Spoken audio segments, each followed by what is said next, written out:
Hey everyone, welcome back to our channel. We're the Movie Couple. I'm Dustin. I'm Wendy. And here is our review for Studio Ghibli's Pom Poko. Pom Poko is the story of shape-shifting raccoons who are trying to save their forest from urban developers. We've seen many Studio Ghibli films. And we love I think I've loved every single one that I have seen. Yes. Pom Poko is one of the ones that I have not seen before. And I've heard a lot about that. It's really good, that it's really silly, and that the raccoons have ginormous sacks. I wasn't sure what adjective you were going to use to describe it. I was like, well, I think boy, that's actually, do I need to censor this? That's actually the word that they used. I think it is in the pouch. It was pouch or sack. Pouch, but don't think like a kangaroo's pouch. Think yeah. There's a pair of them.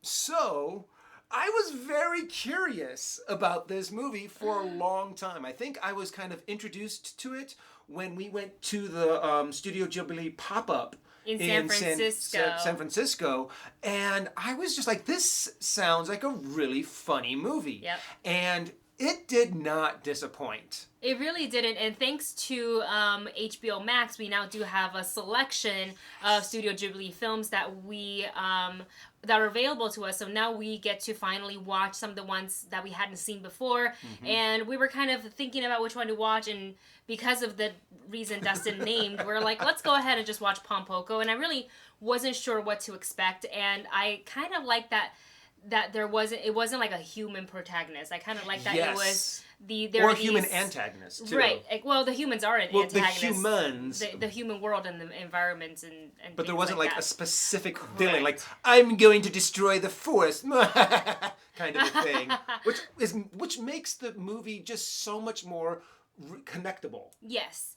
And I like that. What's great about the Studio Ghibli films is that there's always a little bit of magic in the films. Yep. And in this one, the raccoons have the ability to shape shift just like foxes, and they're a little mischievous.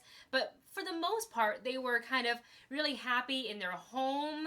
They kind of, had their separate little tribes. And they were just like, eating, laying around. Sometimes they throw parties because apparently raccoons love parties.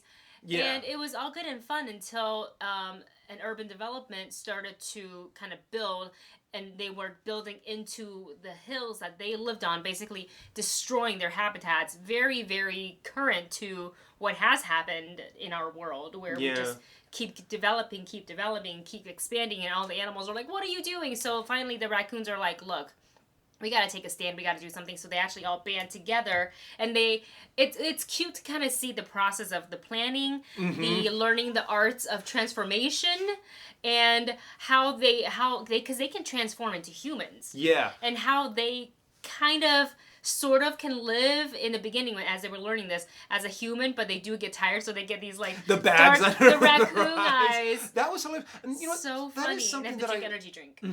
And that's something that I love about a lot of Studio Ghibli's films, is that they have a lot to do with nature and humanity, magic and humanity, the way that these two elements are constantly in conflict. But in this one, they did it in a very comedical kind of way. And I enjoyed everything about it. I loved the way that they developed the raccoon character to where they're playful. It's kind of like they're hobbits, but they're lazy hobbits that have the ability to transform, and they're a little and add just a little bit of mischievous, but they love parties, they love life, they love being in the forest. Multiple meals in a day. But the thing that I loved the best was the way that they did the narrative. Yes. For this. It was almost like watching a what's his name? David Attenborough. Oh, in nature. And this is the raccoon in its natural habitat, and raccoons are normally lazy. And then they would show a part of them like laying in the sun, not wanting to do anything, rolling down the hill or something like that. And this whole storyline of them trying to train themselves to be able to transform, and then they go on an adventure to go and find the transformation masters. Yeah. But it's a losing battle. So what's great about Studio Ghibli films is that you get the whole emotional range. Yes. The entire emotional, you get sad. You feel for these creatures, but they're fun and you love spending time and having a party with them. They're silly, they're serious, and there's really some conflict about, no, we shouldn't scare the humans, we should kill the humans. And having that inner conflict between them. And it is such an amazing story, and it connects to humanity on so many levels. So it makes it just a wonderful, very satisfying film to watch. It really is. And I remember when we first popped it in, I was like, this is over 2 hours long. You know, I was like, and I wasn't really expecting it. And we thought maybe we'd watch parts of it, you know, one night and then watch it like the next morning or something like that. We ended up absorbing the film the whole night. Just we couldn't turn it off. There was just no way. We love the animation. When you have shape-shifting animation, it makes it so interesting to the eye because you're not getting used to this one style. It's ever-changing, and it keeps you kind of on your toes a little bit. And I love that there are ways to drive out the humans is to kind of embraces their mischievous personality, is to kind of scare them. And all these like horrific scare tactics, like the little twin sisters operation, that was so scary. Creepy. The spooky parade, which sadly didn't scare any humans, but it was kind of horrific. But some of the other things, if it would have taken place like in the past to a small village that were very superstitious, then it would have freaked them out. But in modern times, people are just like, whoa, what technology is this? Right. They're more blown away. And then they're like, oh, I guess it's over, as opposed to it didn't really have the right effect. Another scare tactic that they had, probably my favorite one, was the no face. That was great. It was horrific, but it was great at the same time. And even though you know that the person who saw the no-face character that that the raccoons were passing around is probably traumatized for the life. rest of their lives. You're still sitting there just yucking it up because you can tell that the raccoons are having so much fun doing this. Yes. And they think that they're doing an incredible job. And everything's going to be, yay, we won, we got our forest back, celebrate. No, it didn't work.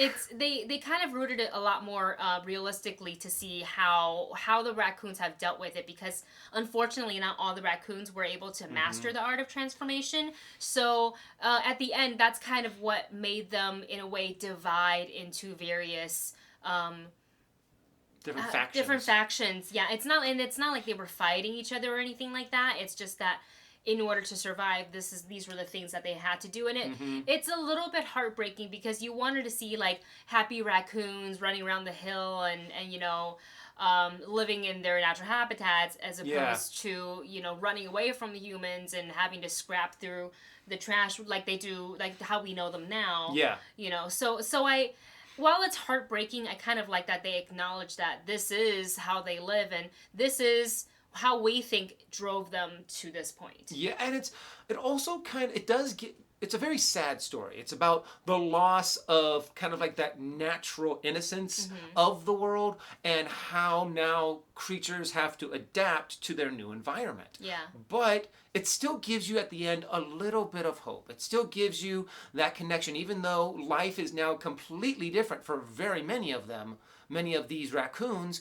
It still gave you hope, and that there's these special creatures are still among us. Yes. And that is something that Studio Ghibli has captured so many times in this in certain movies. Yes. And this is why I will always love I want to watch every single Studio Ghibli film. Yeah, and now that we have the opportunity to watch a lot more because of HBO Max, we're going to go ahead and do so you can look for more reviews like this one on Studio Ghibli films. Hope you guys enjoyed this review. Let us know if you watched Pom Poko and what your thoughts on it, and also go ahead and list your top choices. Doesn't matter how many numbers you want to put, we'll leave that up to you guys. Your top choices for Studio Ghibli films. You don't have to, you know, place them unless you want to, like 1, 2, or 3. Just let us know your faves, and if we if we see one that we haven't seen before, then we'll go ahead and put that on our list, and we will go ahead and give it a watch.